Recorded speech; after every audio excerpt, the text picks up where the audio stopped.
નમસ્તે મિત્રો, ISR PG ન્યૂઝમાં આપનું હાર્દિક સ્વાગત છે. હું છું બ્યુરો ચીફ દિનેશ કુમાર બાબરિયા ગેટ. નમસ્કાર દર્શક મિત્રો, નવા વિડીયો સાથે આપ સૌનું હાર્દિક સ્વાગત છે. હું છું સોલંકી દર્શના. વડોદરા ખાતે પત્રકાર એકતા પરિષદનું ભવ્ય અધિવેશન યોજાયું હતું, જેમાં દીપ પ્રાગટ્ય સંત શ્રી માર્ગીય સ્મિત સ્વામી તેમજ મહેમાનોના વરદ હસ્તે કરાયું હતું. તેમજ આ સંગઠનના સાથી જીતુભાઈ સુખડિયાના દુઃખદ અવસાન માટે મૌન પાળી શ્રદ્ધાંજલિ આપી હતી. રાષ્ટ્રગીતના ગાન બાદ સ્વાગત પ્રવચન શ્રી પ્રદીપસિંહ સરવૈયાએ કર્યું હતું, જેમાં રાજ્યભરના પત્રકારોએ ઉત્સાહભેર હાજરી આપી હતી. સમગ્ર કાર્યક્રમમાં સંગઠનની એકતા, સક્રિયતા અને પત્રકારોના હિત પ્રત્યેની પ્રતિબદ્ધતા સ્પષ્ટ રીતે જોવા મળી હતી. પ્રદેશ પ્રમુખ લાભુભાઈ કાતરોડિયાએ પોતાના માર્ગદર્શન હેઠળ પત્રકારોના કલ્યાણ માટે મહત્વપૂર્ણ જાહેરાત કરતા જણાવ્યું હતું કે આવનારા વર્ષ દરમિયાન રાજ્યના તમામ જિલ્લાઓના પત્રકારો માટે વ્યાપક વીમા યોજનામાં અમલ મૂકવામાં આવી છે. આ નિર્ણય પત્રકારોની સુરક્ષા અને વિશ્વાસ મજબૂત બનાવવામાં મહત્વપૂર્ણ સાબિત થશે. અધિવેશન દરમિયાન બાયડના ધારાસભ્ય ધવલસિંહ ઝાલા દ્વારા વિધાનસભામાં પત્રકારોના હિતમાં ઉઠવામાં આવેલા પ્રશ્નોને લઈ સંસ્થાને તેમનો દિલથી આભાર વ્યક્ત કર્યો હતો અને તેમના પ્રયત્નો વખાણ્યા હતા. મહિલા વિંગ અધ્યક્ષ સમીમાબેન પટેલ દ્વારા પણ મહિલા પત્રકારોને સ્વતંત્ર અને સ્વમાની બનાવવા માટે લોકો પ્રશ્નો સાથે નારી ઉત્થાનના કામે લગાવવા તેમજ સિંહણ બનાવવા સંગઠનમાં જોડાઈ પરિવારની ચિંતા સાથે સમાજની ચિંતા કરવા હાકલ કરી સૌને મોટી સંખ્યામાં વીમાનો લાભ લેવા તેમજ સંગઠનમાં જોડાવા હાકલ કરી હતી, જેમાં પાલિતાણાની ટીમ ખાસ નોંધ લેવામાં આવી હતી. બ્યુરો ચીફ દિનેશ કુમાર બાબરિયા ખેટી સાથે રિપોર્ટર જીતેન્દ્ર સોલંકી સિહોર. લાભુભાઈ કાતરોડિયા, પત્રકાર એકતા પરિષદ અધ્યક્ષ, ગુજરાત. આજે બરોડા જિલ્લાનું જિલ્લા અધિવેશન એક ઓડિટોરિયમમાં મળ્યું, પણ સૌથી ખુશીની વાત તો એ છે અમે જે પત્રકારના પરિવારની ચિંતાનો વિષય લઈને નીકળ્યા છીએ એને બરોડાના પત્રકારોએ ખૂબ સારી રીતે વધાવ્યો છે. આજે ગીત સંગીતની સાથેનો આ કાર્યક્રમ મારા મિત્ર રામનભાઈ ભરવાડે શોભાવ્યો છે અને બરોડાની પત્રકાર જગતને આવો આનંદનો પ્રસંગ માણવા માટેની તક મળી છે. ત્યારે હું ચોક્કસ કહીશ બરોડાનું અધિવેશન ખૂબ સફળ થયું છે.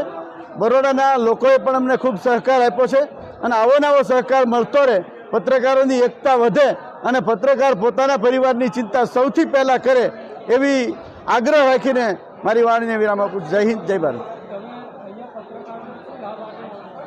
પત્રકારોના પરિવારની ચિંતા કરવા માટે મેં પત્રકારોને 10 લાખ રૂપિયાનો અકસ્માત વીમો આપ્યો છે, કારણ કે પત્રકાર 90% એવા છે જેને સરકારી કોઈ યોજનાનો લાભ મળતો નથી. બીજી વાત, પત્રકાર મોટરસાઇકલ લઈને ટાઢ તડકા અને વરસાદમાં રખડતો હોય છે, ખૂબ ટ્રાફિકના પ્રશ્નો છે, વારંવાર અકસ્માતો થાય છે. જ્યારે પત્રકારને અકસ્માતે કોઈ ઘટના બને ત્યારે એના પરિવારનું કોણ, એના બાળકોનું કોણ, એના શિક્ષણનું શું, એની ચિંતા માટે 10 લાખનો ઇન્સ્યોરન્સ એનું પ્રીમિયમ અમારું સંગઠન સંસ્થા ભરે અને પત્રકાર પાસેથી 1 પણ રૂપિયો નહીં લેવાનો. અને આ લાભ આખા ગુજરાતના 34 જિલ્લાના પત્રકારોને આપવા માટેનું અમારું 1 વર્ષનું અભિયાન છે. ત્યારે બરોડા આજે 3જો જિલ્લો છે જેનું પ્રીમિયમ અડધું ભરાઈ ગયું છે અને બાકી અમારો ટાર્ગેટ બરોડા પર 500નો છે અને 500 પત્રકારો જો ફોર્મ ભરશે તો 500ના અમે પ્રીમિયમ ભરશું. અંદાજિત હોલમાં 300 થી 350 પત્રકારોની હાજરી હતી. 50 જણા બહારના હતા, એટલે માનો 350 પત્રકાર તો બરોડાના હતા. 400ની કેપેસિટીનો હોલ છે. ના, અમે વિચાર્યું નહોતું, પણ અમને એટલી ખબર છે કે ગયે વખતે મેં અધિવેશન કર્યું ત્યારે પણ કલ્પના બારનો સપોર્ટ મળ્યો હતો અને આ વખતે તો શાંતિ જાળવી, વ્યવસ્થા જાળવી. બીજું અધિવેશન છે, પહેલા અધિવેશનની ભૂલોને સુધારી લીધી અને આ અધિવેશનને સાચા અર્થમાં સફળ અધિવેશન કહી શકાય. હું ઘણા વર્ષોથી રાપુદાદાને સીમાબેનને ઓળખું છું અને સમીબેનને સોરી, પણ અત્યારે અમને એક ઉમંગ જાગ્યો છે કે ચલો મારી બધી પત્રકાર બહેનોને હું આગળ લાવું ને આટલું બધું સરસ કામ કરે છે રાપુદાદાના બેનશ્રી, તેમને સાથ સહકાર આપીને મારે ખાલી અમદાવાદનું નહીં પણ પૂરા ગુજરાતની બહેનોને તમારી સાથે જોડીને સારું કાર્ય કરવું છે.